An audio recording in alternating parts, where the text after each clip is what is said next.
The level starts with 3 basic walking enemies. Their near back-to-back layout makes it a counter to you jumping over them. Next is a moment of reprieve where you have an introduction to the power-up containers. Both of these have blue ninpo in them. Note how the power-ups are 3 tiles high. They force you to jump in order to reach them. However, they're not at the top of the jump, but the middle. So this trains the player to quickly slash right after jumping, which is a dexterity challenge, or to time the slash as they're falling, which is a timing challenge. The power-ups here are both placed in such a way so that you can slash both of them in one jump, one while rising and the other while falling. This is good tuning. But right after the biker comes the first ambush in the game. A dog will come from the left side of the screen at around the same time that there's a new enemy from the right. This right here is one of the key identifying characteristics to the design of Ninja Gaiden. The enemy with the pink shirt has a pistol. If it's left alive not long enough, it'll fire at the player. The issue with this enemy design is how long it takes to fire, so it's often easy to confuse it for being just another walking enemy. The distraction from the dog enemy from the left should have been enough time for it to shoot, but it's still easy to kill both of them without the pistol enemy ever firing the shot. The power-up container here is next to an optional platform, and this one is at the max jump height. On the curb is another dog that comes from the right side of the screen. The nature of this challenge changes depending on whether you continued moving after jump slashing for the red ninpo or not. Some jank can occur here where it's not clear when or why the dog sometimes turns around or jumps off the curb. It's also where you can see Ninja Gaiden's infamous respawning. Near the optional platform is a street sign that you can use to reach another platform above. There's 2 bikers atop here, so watch your timing.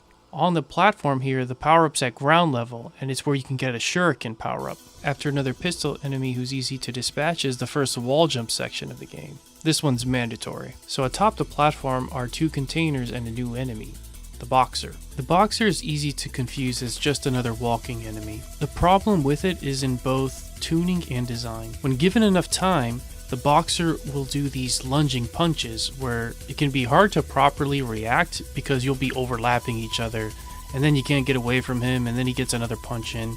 It's just janky. Overall, he's not that different from the walking enemy because the idea is the same. If you get too close, you get hit.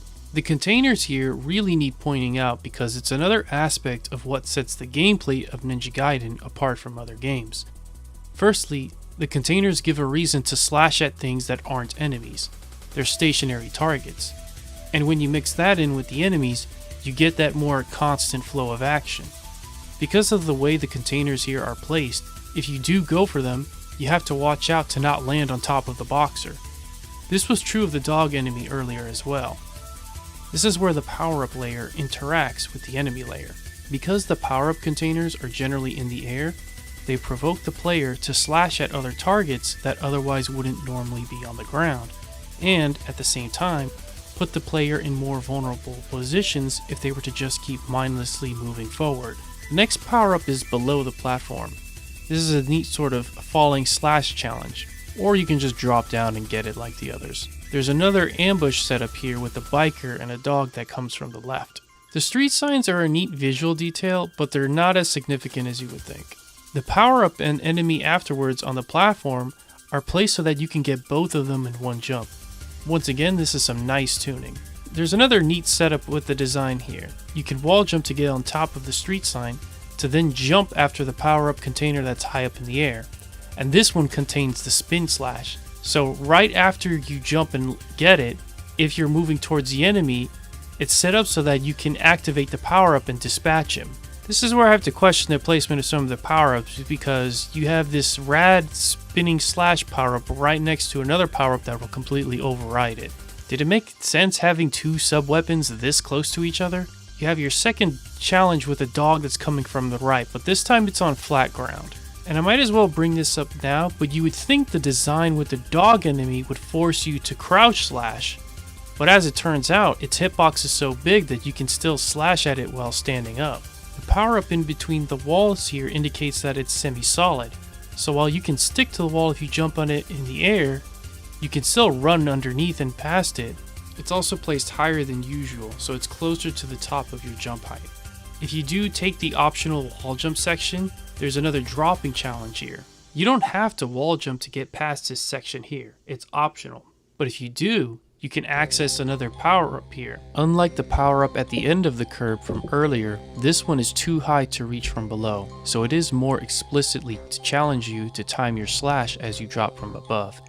If you do get it, you'll be rewarded with the invincibility power-up, and you can carry this pretty far, all the way over to the next mandatory wall jump section.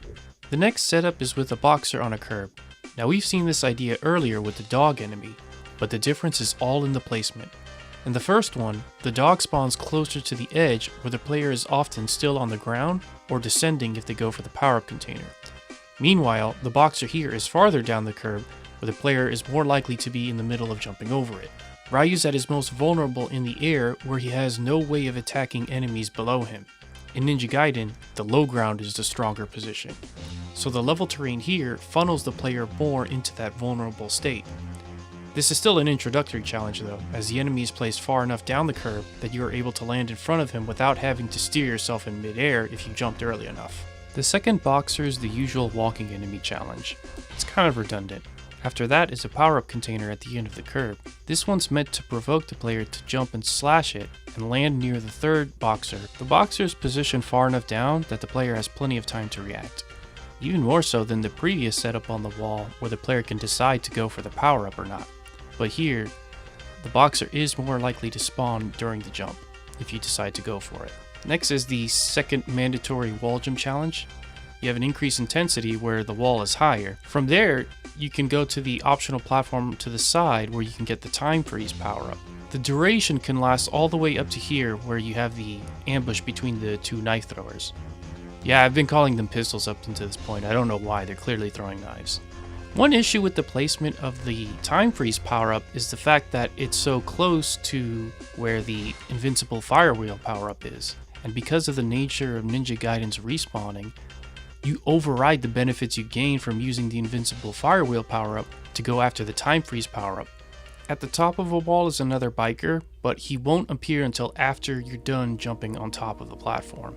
Same with the boxer before, so I would classify this one as a more redundant setup. Aside the wall are two more power-up containers.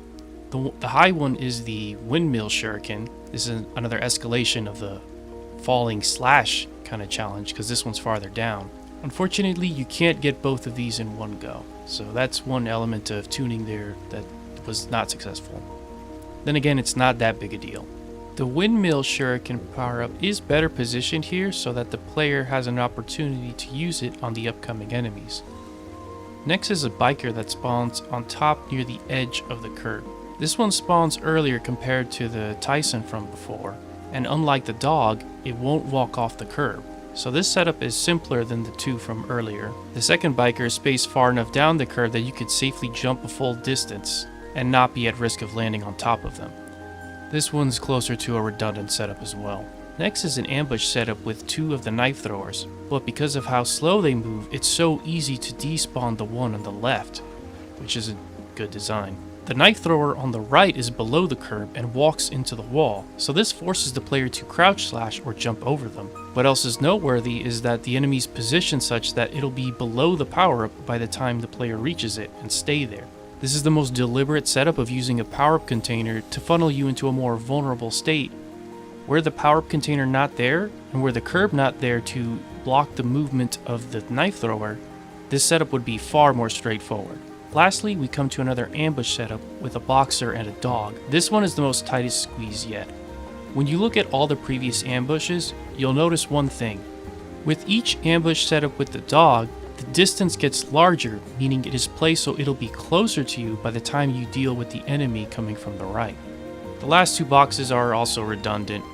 I mean, yeah, there's the street signs over there, and they block your ability to jump over them, but Ninja Gaiden isn't really a game where you're going to be jumping over most of your enemies. As an introductory level, Ninja Gaiden balances its gameplay ideas between its 4 enemy types and them being on curbs, platforms, and under street signs, along with the gameplay ideas of wall jumping and its power-up placement. When looking for patterns throughout the level and what distinguishes one gameplay challenge from another, there are a couple where there aren't any meaningful differences.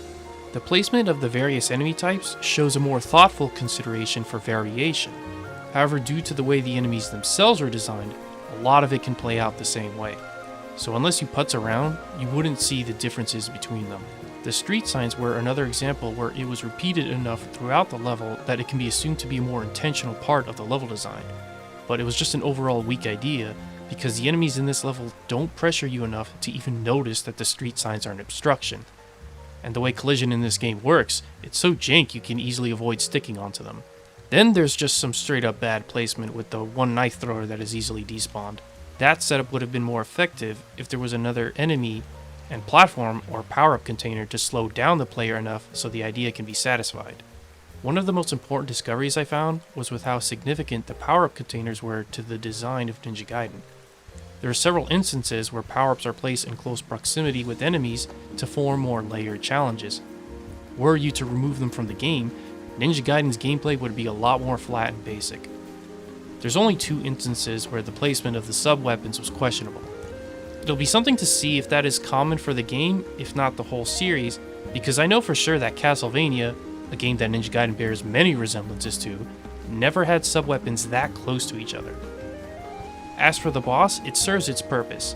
It's a big guy that you have to hit multiple times while avoiding getting hit yourself. One detail that's an element of good tuning is that you can space yourself so that you can be outside of the boss's attack range while still keeping him in range of yours. It's simple, yet effective. A boss is just a gameplay challenge like everything else, so not every boss in every game needs to be a Mega Man boss. I'd classify this first level as good, but not great.